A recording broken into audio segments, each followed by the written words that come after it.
autour de ce nouveau missionnaire.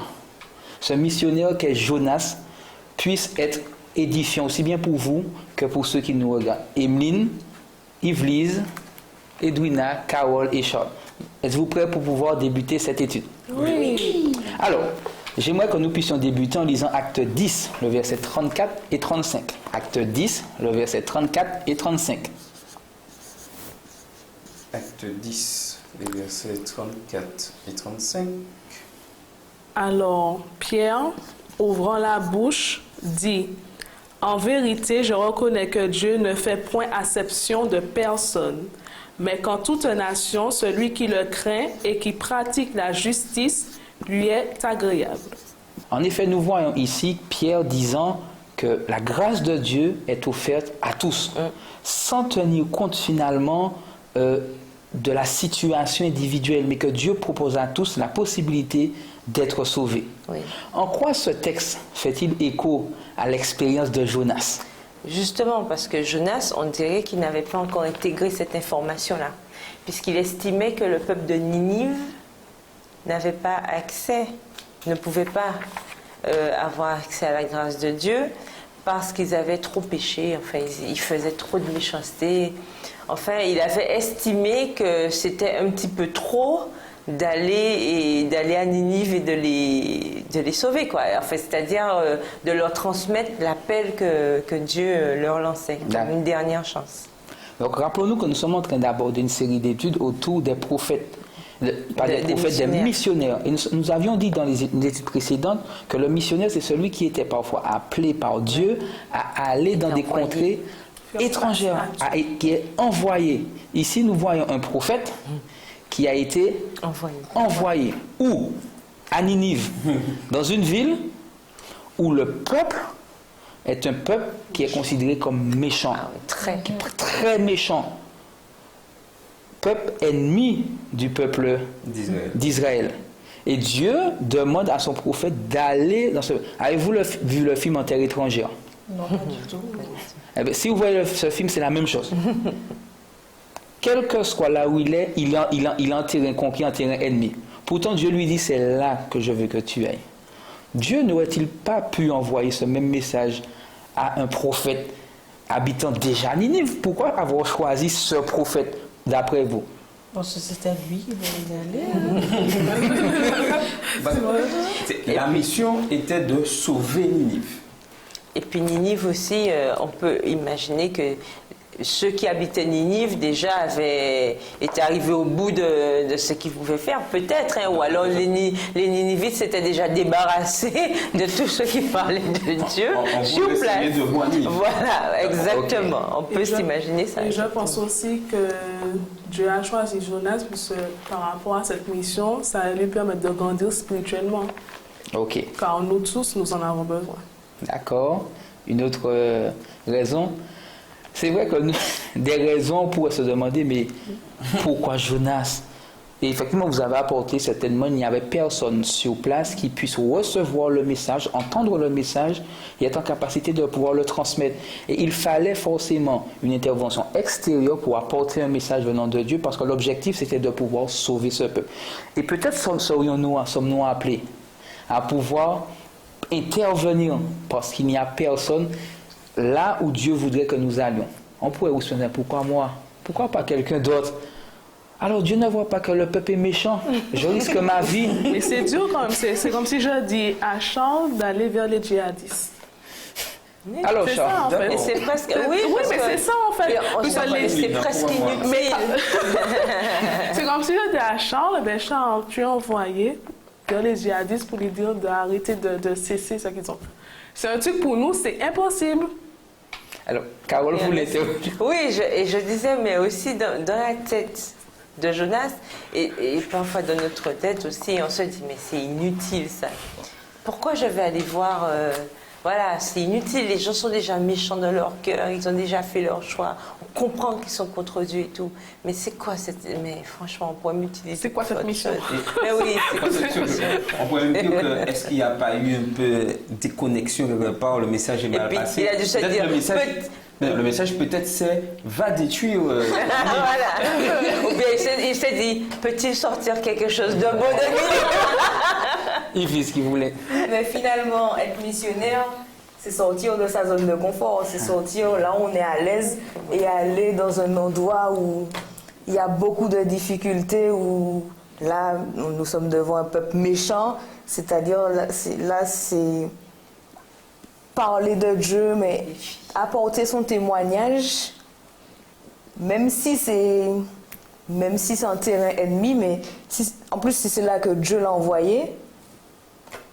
Ok. Il faut qu'il y aille.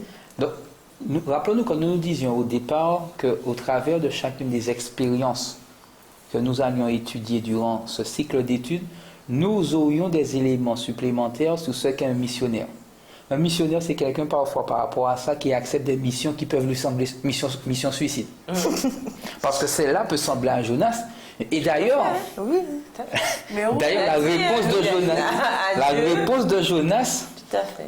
montre très clairement que Jonas n'est pas du tout d'accord pour partir en mission. Il a dit à Dieu. Et ensuite, qu'est-ce qu'il a fait? Il a agi Il contrairement à ce que Dieu lui avait dit. Il est Voilà. passé à l'acte de ce qu'il pensait. C'est-à-dire que pour lui, Pas question le d'aller. message était. Peut-être il y a eu interférence sur le message. Mais je vais accomplir cette mission de manière différente. C'est-à-dire. Je ne vais pas y aller. Je ne vais pas y aller. Oui, c'est là que je parle d'interférence. Je ne vais pas y aller. Interprétation personnelle du message, je ne vais pas y aller et je vais m'éloigner. Comme ça, j'arriverai peut-être à un autre point, mais qui ne sera pas Ninive. Et la semaine dernière, quand on l'avait dit que quand on va en mission, il ne faut pas penser aux choses négatives. Mais moi, je pense que Jonas s'est dit, imagine, je viens, écoutez, Dieu vous machin, puis l'autre qui fait, tu vois, il a machin. Il a visualisé, attendez, mais j'aurais même pas le temps de dire un mot. Oui, il faut celui-là. lapider, ouais. Mais son arc, mais son arc me tue. Enfin, voilà, je pense qu'il s'est fait un tas de films. Et puis, c'est de là que... Oui, ce que tu dis est juste, mais lorsqu'on voit, et on va expliquer ça, parce que lorsqu'on arrive à la fin de l'histoire, on peut se poser la question, est-ce que c'est vraiment ce que Jonas pensait? Est-ce qu'il allait être vraiment maltraité? C'était cet aspect-là. Mais Puisque- oui, il pensait. Mais oui. Non, justement, la fin de l'histoire de Jonas nous montre bien que Jonas, jusqu'au bout, alors malheureusement, on n'a pas vraiment l'épilogue, mais jusqu'au bout, Jonas estime que sa mission est inutile. Et même à la fin, après avoir accompli ça, le peuple se reprend et tout, mais il a encore une espèce d'animosité contre Dieu. Mais Seigneur, mais vraiment, tu vois, mais je savais ça, ouais. Tu m'envoies en mission, machin, regarde. Je savais que tu n'allais pas tuer le peuple en réalité. Quel était l'intérêt de m'envoyer puisque finalement, tu allais toujours les sauver. Voilà. Donc, jusqu'au bout, en fait, il estime que sa mission est inutile. Ok. Si je C'est comprends. vrai.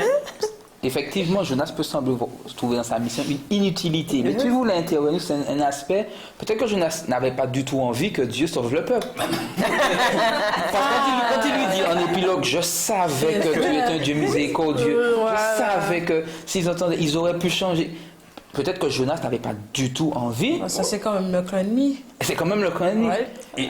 Et voilà le paradoxe aussi et quand on n'accepte pas la mission et on veut corriger les choses. Certes, il y avait la crainte d'être maltraité, mais aussi se dire, mais Il ne mérite pas d'être il sauvé. ne mérite pas d'être sauvé. Attends, mais non. Mais je connais déjà, je vais parler là, ils vont se repentir et Dieu dans sa grande grâce, c'est ce que Acte 10, 34 dit, va pardonner le peuple. Mais non, mais je vais à l'encontre de tout ce que Dieu a prévu. Non, je vais à l'encontre de ce que le peuple Ah. souhaite, c'est-à-dire la destruction de Ninive. C'est-à-dire qu'ils vont être sauvés et on va être ensemble. Mais non, je ne peux pas faire ça. Puisque nous nous rendons bien compte, l'histoire nous présente Jonas qui, après avoir délivré son message en une journée, s'étant assis afin de pouvoir admirer la destruction. Parce qu'il était persuadé que le peuple n'allait pas se n'allait pas repentir. revenir. Oui, jusqu'au Ça bout. signifie quoi pour nous qui sommes appelés à être missionnaires? Ça signifie que quand Dieu nous appelle, il nous appelle à porter des actes en faveur de personnes qui ne le méritent pas à nos yeux, qui pour nous certainement ne méritent pas la grâce de Dieu. Et nous invite à appeler ces personnes, à leur présenter le message et à les inviter à pouvoir revenir vers lui. Ça signifie que le missionnaire, c'est celui qui doit accepter que sa vision n'est pas forcément la bonne. Tout à fait. C'est-à-dire que je n'ai pas à interpréter l'objectif que Dieu a lorsqu'il m'envoie en mission. Tout à fait. Et le plus souvent, ce qui bloque, c'est que nous cherchons à interpréter, quel que soit dans le bon sens ou le mauvais sens. Ah oui, Dieu m'envoie là, c'est pour sauver le peuple. Bon, oui. Est-ce que le peuple mérite? Finalement, ma réflexion, oui, il mérite. Bon, ok, j'y vais. Non, il ne mérite pas, donc je vais faire quelque chose pour pouvoir. Et c'est pas ça que Dieu nous appelle. Tu pars en mission, point. Et tu accomplis la mission. L'interprétation, l'exécution, le résultat, c'est sous la grâce de Dieu. C'est lui qui va décider. Mais tu accomplis la mission que Dieu t'a donnée. D'accord. Et c'est comme la prédication. Ce n'est pas ma prédication qui va sauver X. C'est la grâce de Dieu par ma prédication qui sauvera X. Une question me vient à l'esprit. Avons-nous des Ninives dans nos vies?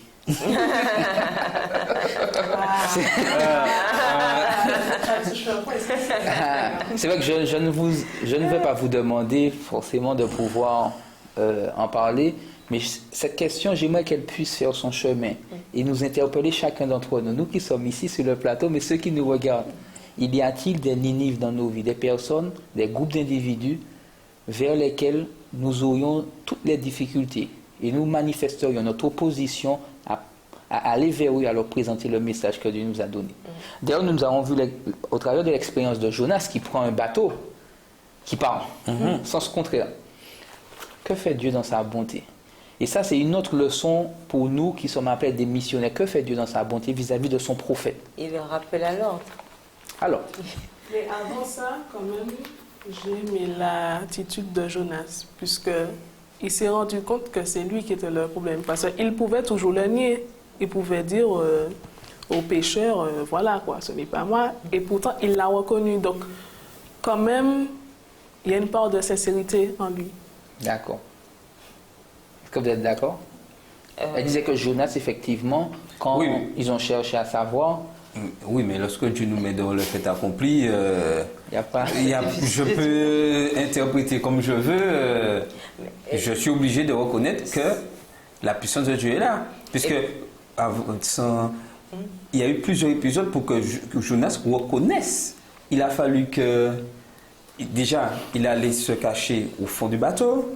Il a fallu qu'il y ait tempête, qu'il y ait appel du capitaine, tout ça. Et finalement, il y a, je crois, même un tirage au sort. Oui. Il y a même un tirage au sort pour arriver à Jonas. Jonas aurait pu, dès le départ, reconnaître une fois que le bateau bougeait que je suis fautif. Lorsqu'il a entendu l'appel du capitaine, il aurait pu dire je suis fautif. Lorsqu'il a entendu on va faire tirage au sort, il aurait pu dire je suis fautif. Et non, c'est à la fin, vraiment à la fin, qu'il reconnaît. Et nous sommes des fois comme ça, nous persistons, nous savons, mais Dieu, lui, a un plan, et des fois, il nous met devant le fait accompli. Reconnaît que c'est moi qui suis reconnaît que c'est moi qui suis ton créateur. D'accord. Mais j'aimerais poursuivre en insistant sur un aspect. Jonas est parti, a été mandaté pour pouvoir porter un message de repentance au peuple de Ninive, afin que le peuple de Ninive puisse bénéficier de la grâce de Dieu. Mais Jonas n'a-t-il pas aussi bénéficié de la grâce de Dieu à ce moment-là? Alors, rappelons-nous l'histoire. Jonas, finalement, est désigné par le sort, il fait sa confession, et il dit « Jetez-moi par-dessus bord ». Jonas est jeté par-dessus bord, en pleine tempête. Il coule, il se fait avaler.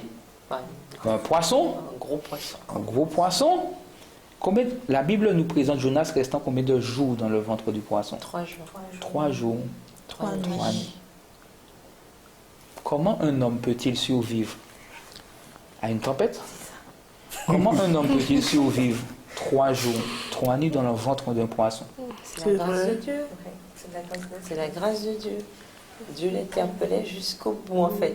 Et en plus, le poisson le ramène à Ninive. Donc, en fait, c'est là que tu devais aller. En fait, Dieu interpelle, il fait tout pour que Jonas comprenne que, voilà, je t'ai donné une mission et tu dois accomplir la mission que je t'ai donnée. C'est pas à toi de faire ta volonté, mais c'est ma volonté qui se fera. Non, mais c'est là que des fois que Dieu utilise, je dirais des fois notre incrédulité, utilise sa grâce vis-à-vis de nous pour comprendre que les autres méritent cette grâce-là. Parce que normalement, le salaire de Jonas, c'était quoi? C'était de mourir. Hein? Oui. Tu es jeté à l'eau, noyade, un gros poisson. Avaler par un poisson. Tu es complètement déchiqueté. Et sur le gros poisson, je ne pense pas te manger, tu rentres comme ça tranquillement. Et c'est arrivé là, c'était pour faire comprendre que Dieu t'avait déjà gracié. Et lorsque nous comprenons que Dieu nous a graciés, automatiquement, je vais chercher à ce que les autres aussi graciés puissent bénéficier. Et là, Jonas avait une expérience aussi à raconter. Peut-être qu'il utilisait cet événement dans sa prédication pour sauver Ninive. On n'en sait rien. Et on n'en sait rien. Disant que oui, Dieu m'a gracié, j'aurais dû mourir et je suis là devant vous pour accepter. Sinon, Ninive sera détruite. Donc nous nous rendons compte effectivement que Dieu nous utilise comme il a utilisé Jonas, même avec nos imperfections. Le missionnaire, ce n'est pas quelqu'un qui est parfait. Ce n'est pas quelqu'un d'infaillible qui ne fera pas de faute, mais c'est celui ou celle qui, lorsqu'il en commettra, reviendra à Dieu, s'en rendra compte, se repentira et repartira De bon Dieu. de plus belle. De plus belle. Et je crois que c'est ce que nous devons retenir justement de cette expérience. Et en plus que Dieu nous fait grâce, tel qu'il a fait grâce à Jonas, qui était qu'il a fait grâce au peuple de Ninive. Pensez à ces hommes, pouvez-vous me citer quelques exemples, à part Jonas, d'autres hommes bibliques qui, à l'instar de Jonas, ont manifesté de la rébellion vis-à-vis de l'appel de Dieu? Il y en a. Rébellion. Judas, au moment où il a trahi Jésus, Ok, en quelque part, il a refusé. d'accord. Judas. Ève. Ève. Parité oblige. Alors, Ève, vas-y. Comment il s'appelle? Pharaon, avec les enfants d'Israël. Ève, Pharaon, comment s'est manifesté sa rébellion? Ben, il laisse aller le peuple, voilà. Après la 10e plaie, bon déjà, quand Moïse est venu d'emblée, il ne voulait pas, etc. Mais la Bible nous dit que c'est l'Éternel qui voulait démontrer quelque chose, et là on endurcit son cœur. Mais lorsque les enfants d'Israël s'en vont et qu'ils quittent l'Égypte, Pharaon revient sur sa décision. Il insiste alors que l'Éternel a dit laisse aller son. Il revient sur sa décision et dit ah non, finalement j'ai changé d'avis, on les poursuit dans le désert. Voilà, donc c'est quelqu'un qui, voilà, il est obtus au point où il n'a pas compris que, voilà, il fallait laisser aller le peuple. D'accord. En tant que prophète. David. Avec Bathsheba, et quand il a tué, en fait. Oui. Ok. Il a bénéficié de la grâce de Dieu. Alors, juste rebondir déjà sur les 4 qu'on a déjà là, on voit déjà que on peut différencier, ils ont tous reçu la grâce de Dieu, mais déjà il y en a 2 qui n'ont pas vraiment accepté cette grâce-là. Judas et Pharaon, on connaît le résultat. Alors, nous avons l'exemple de Moïse, où Dieu lui avait dit de parler au rocher. Et qu'est-ce que Moïse fit? Il frappa le Il rocher. frappa le rocher à plusieurs reprises. Et malgré ça, Dieu lui a accordé cette grâce que même si il a connu la mort, il a été enlevé et il se trouve au ciel avec Dieu. C'est une grâce magnifique pour Moïse. Il avait désobéi. Il méritait quoi? Normalement, il aurait dû mourir tout de suite. Mais Dieu, dans sa grande bonté, l'a enlevé de la terre et il est avec Dieu à l'heure actuelle. Alors, la femme de l'eau. La femme de l'eau. Parce que Dieu avait de parole de regarder derrière lorsque la ville serait détruite avec le feu. Elle s'est retournée, elle est devenue une statue de sel. Merci Edwina, Yveline. Et la grâce de Dieu se manifeste par le fait que Dieu leur offre la possibilité de partir de Sodome et Gomorrhe. Sodome. D'accord. Il y a Jézabel, la femme d'Akab. Jézabel, la femme d'Akab, qui elle aussi, elle a insisté au point de... parce qu'elle voulait tellement l'extermination des enfants d'Israël, malgré le prophète Élie, quand même, il parlait, ben rien à faire, c'est ce qu'elle voulait faire. Pourtant, c'est Dieu qui a interpellé à travers les messages d'Élie, elle n'a pas voulu écouter. Voilà. Il y a un autre, je ne suis pas sûre, Nabal, mais je ne me rappelle plus de l'histoire. Quand David et ses soldats avaient besoin de... Oui, David avait besoin d'aide. Il a été rebelle. Le fait que vous soyez capable de me citer autant d'exemples, et je pense qu'il y en avait d'autres, montre que la Bible contient des expériences diverses et variées d'hommes et de femmes qui malheureusement ont choisi d'être rebelles à Dieu. Mais nous avons vu que parmi ces hommes et ces femmes, il y en a certains qui ont malheureusement persisté dans leur voie, et puis il y en a d'autres, comme nous faisait remarquer Charles, Ève, David, Moïse, qui sont revenus, qui ont accepté cette possibilité. Mais la question qui me brûle les lèvres, et nous, combien de fois nous sommes-nous montrés rebelles vis-à-vis de Dieu, aux appels que Dieu nous lance, peut-être à aller vers un groupe de personnes, à aller vers une personne. Nous sommes-nous montrés rebelles à accepter la grâce de Dieu. Je pense qu'il nous faudrait peut-être faire un retour en arrière et nous dire, Seigneur, montre-moi les fois où j'ai été rebelle. Mais nous nous rendons compte par rapport au texte, et texte que j'aimerais que nous puissions relire, au texte que nous avons lu au tout début, qui se trouve dans Acte 10, verset 34 à 35. Acte 10, verset 34 à 35. Alors Pierre, ouvrant la bouche, dit « En vérité, je reconnais que Dieu ne fait point exception de personne, mais qu'en toute nation, celui qui le craint et qui pratique la justice, lui est agréable. » Si, lorsque nous lisons ce texte, nous pensons souvent aux autres, il est important, lorsque nous lisons ce texte, de nous rappeler que nous avons aussi besoin de la grâce de Dieu dans nos vies. Tout comme Jonas, nous pouvons faire des choix qui ne sont pas ceux que Dieu nous demande. Nous pouvons prendre des orientations qui ne sont pas celles que Dieu nous présente. Mais ce texte nous rappelle que Dieu est prêt à nous accepter et est prêt à nous lancer des appels pour que nous puissions revenir à lui. J'espère que durant cette semaine qui s'annonce devant nous, que nous aurons l'occasion de pouvoir réfléchir à ce texte, à cette expérience, et que nous serons capables de prendre les bonnes décisions. Celle de pouvoir suivre la volonté de Dieu, quels que soient nos a priori, quel que soit ce que nous pensons, et que nous soyons véritablement des missionnaires, quel que soit là où nous environs. Nous croyons qu'au travers de cette étude, nous avons pu apprendre davantage autour de la mission, autour des missionnaires, et nous voulons vous donner rendez-vous pour une prochaine émission, Coffre aux idées.